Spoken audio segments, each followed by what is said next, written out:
শ্রীলঙ্কা উপকূলে সাবমেরিন হামলার শিকার হয়েছে ইরানি নৌবাহিনীর একটি জাহাজ। এতে আহত হয়েছে অন্তত ৭৮ জন।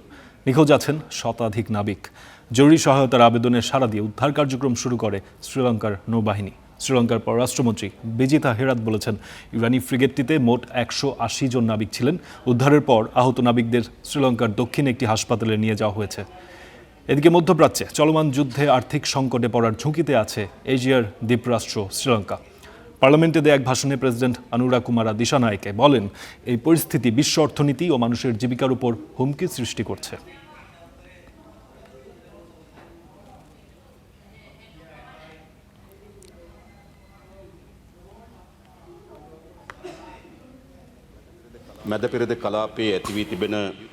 যুদ্ধজড়িত সব পক্ষকে একটি শান্তিপূর্ণ বিশ্ব তৈরির জন্য দরকারি ছাড় দিতে হবে, কারণ এটি এমন একটি পরিস্থিতি যা অর্থনীতি এবং মানুষের জীবনযাপনে বড় বিপদ ডেকে আনবে।